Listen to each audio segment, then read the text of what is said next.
Welcome to Buckeyes Tomorrow Morning for Thursday, September 21st. I'm your host, Tom Orr. The Notre Dame game is in 2 days. It is almost here. I know it has been a long week.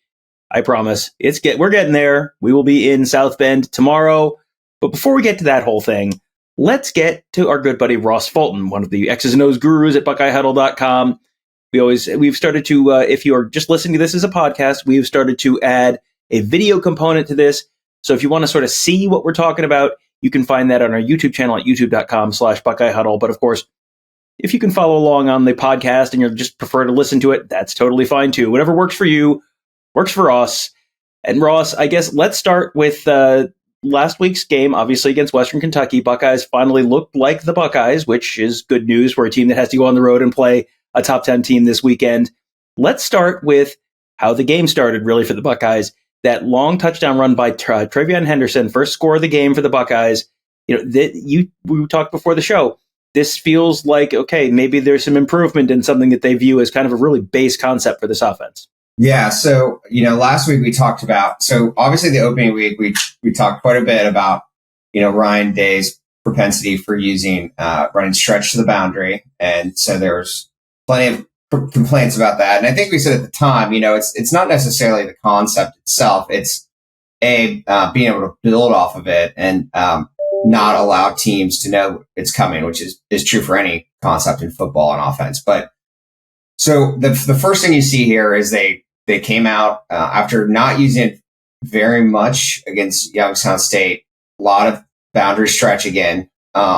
Against Western Kentucky, but you can see just like on a technical level, the improvement in the execution.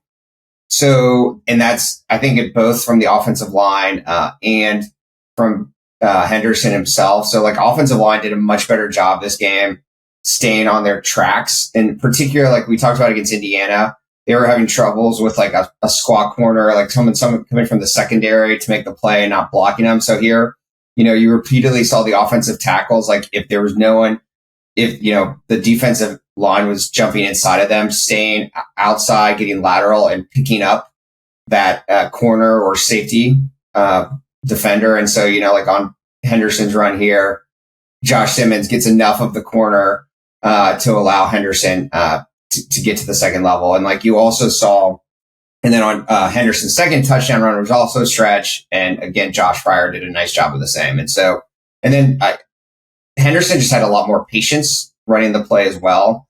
I think that helped his vision. He seemed to have slowed himself down, maybe getting a little bit more comfortable coming back from the injury. The last couple of games obviously have been a big improvement for him. But as I want to talk about, it wasn't just that they were running stretch though. It's that also they were building off of it and marrying plays together that constrain a defense from focusing too much on stretch. Well, I am a professional podcaster, and that sounded like a transition. So let's move to the next one. And the next one is the Chip Trayanum touchdown run. I think it was a 40-yard or something like that. And one of their one-play drives. What was where are we going from here? The transition you set up so neatly there. So again, you get into, pistol under center with Ohio State and, into the boundary, you're thinking stretch as a defense. And so you start to see, Western Kentucky increasingly moving laterally to try to stop stretch. So their defensive tackles start running. And so what Ohio State comes back and does then is run mid-split zone. And, they were having a lot of success. You saw a split zone block all game on both their types of zone plays because Western Kentucky was basically following the tight end when he blocked back across formation. So you're getting basically 2-for-1 because you had someone chasing the tight end plus his block. But when you're in mid zone, again, now you're getting more vertical. The aiming point changes to basically the outside leg of the guard. And you see those defensive tackles just run themselves right out of the play. Chip Trayanum was able to cut upfield. And so again, that's the key is, stretch is a great play, but you got to build off of it. So you saw them run this mid-split zone several times. You saw multiple bootlegs off of stretch from the pistol and, lots of throws back into the flat to the tight end.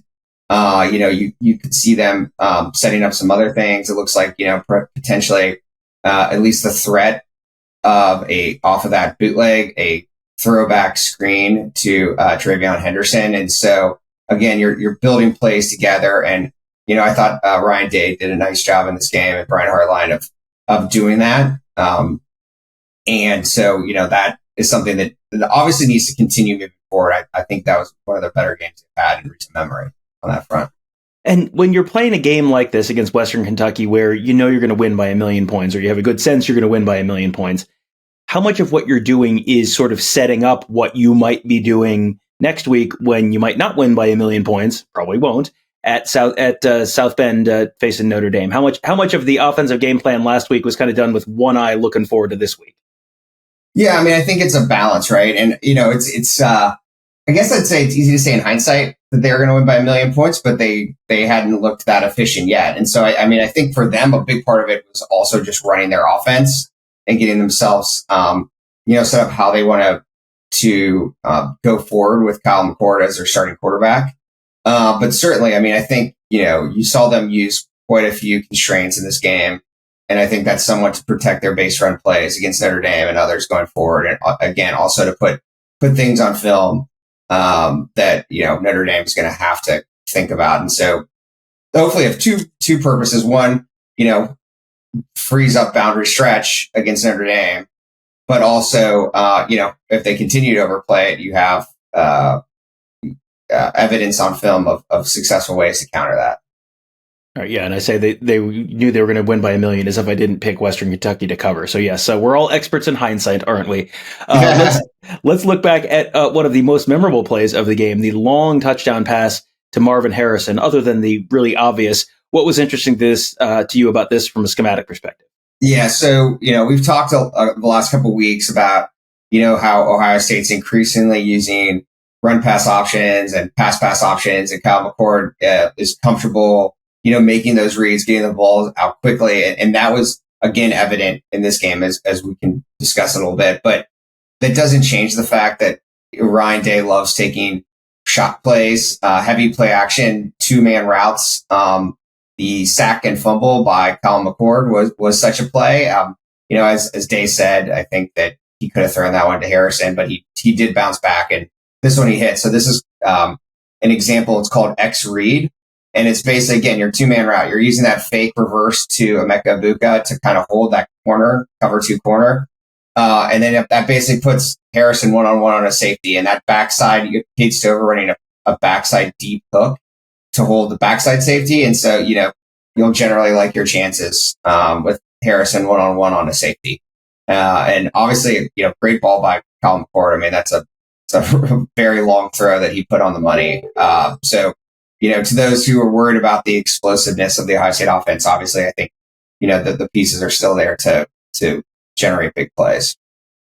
Yeah, and big plays or not, they were very explosive throughout the second quarter. 35 points during that 15-minute span, including 28 in the final 8 minutes or so of the quarter. And the last 2 of those touchdowns were both scored by Emeka Egbuka. We're going to take a look here at the first one. This was with 2 minutes left, something like that in the first half, as Ohio State goes down the field and scores to make it 35-7 at that point, or 35-10. Run us through this one. Yeah, and so again, as I was just referencing, you're still seeing lots of RPOs and PPOs. Like with RPOs, I mean, to me, it's encouraging. They're attaching them. We saw early they used that fast motion to Cade Stover. They had them attached to zone plays. They had it attached to counter Trey. But also, as we've talked about, PPOs, which are a pass option. And so they used a few in this game, and this one they used twice. So again, this is a staple for them. It's like a halfback swing screen to one side and double slants to the other. And Kyle McCord is just reading the Mike linebacker to see which side he goes. So earlier in the game on a 3rd and short, the Mike linebacker blitzed. He threw it to TreVeyon Henderson, and it was like a 20-plus yard explosive gain. And so this one, you can see that the Mike follows Henderson to the flat. And so McCord uses his eyes, manipulates him, gets the Mike running one way, comes back, and has the easy pitch and catch to Egbuka. So again, this seems to be, to me, a bigger part of the offense this year than it was with CJ Stroud in terms of using these run pass options and pass options. Letting McCord make these reads and getting the ball out quickly. All right. So the first 4 plays have all been touchdowns. So, okay, they scored plenty of touchdowns. So I'm sure everyone's thinking, okay, so it's going to be the next touchdown, right? Or maybe the touchdown later to Carnell Tate. Not so fast, my friends. This is the last one. We're actually going back in time. We're going earlier in the second quarter, early second quarter, 3rd and 10. And this is just a throw to Marvin Harrison. But Ross, you were telling me beforehand, you feel like this is a good indication of Kyle McCord's growth and progress so far this season. Yeah, I mean, I think there was obviously a lot of concern coming into this game about Ohio State's 3rd down conversion rate, both in short yardage and, passing downs. Now, I will, just to back up, I think the short yardage was better as well. You saw Ohio State several times in 3rd and 1 or 3rd and 2, just wedge block, which kind of looks like inside zone, except you're basically everyone's stepping inside to both sides. It's a quick hand up right up the gut. And so I think that is a promising sign for their short yardage capabilities. But this one was, I think, a key conversion, a really nice read by McCord, as well as play design. So I think, again, you're increasingly seeing, Day and Hartline get comfortable with the pieces they have. They go here with a 3-by-1 or trips, and with Harrison as the single wide receiver. And this is a dagger concept, which is just a fancy way of saying essentially you're going to get a couple of runoff routes or deep posts to clear the coverage with Harrison on the shallow cross underneath. And I just think, if you watch McCord go through the progressions, he quickly works through them and finds Harrison. So, I think for a young quarterback, he does a nice job of working through his reads.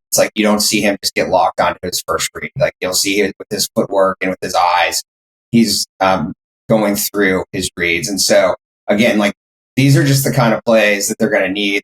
Again, the variety was promising, and the reads were promising. So, the more that, and obviously they're working at ways to get Harrison and Ibuka the ball. You saw, reverses, fake reverses. We talked about getting them out on smoke screens, pushing in addition to just, these shorter routes, in addition to just pushing the ball downfield. So I think there has been quite a bit of growth, putting aside opponent, right?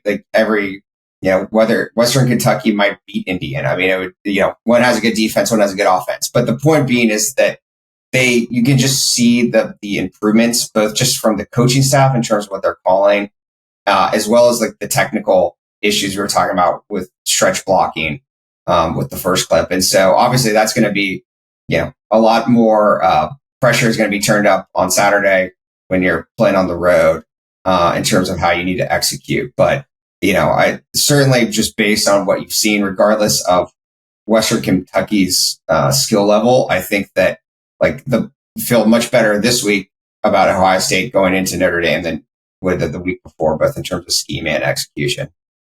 All right. And I'm going to let you go on this one. You are tasked with designing the scheme for this weekend. The offensive line is better, but maybe still a work in progress. The quarterback is better, but maybe still a work in progress. What are you doing offensively if you're looking to attack the Notre Dame defense this weekend? Yeah, I mean, I think the way that Notre Dame plays their defensive ends, stretch is going to be a big component of it. You want to get outside those heavy 5 techniques. And so, what I would like to see is Ohio State continue and build upon what they were doing this week, which is, use stretch, but then,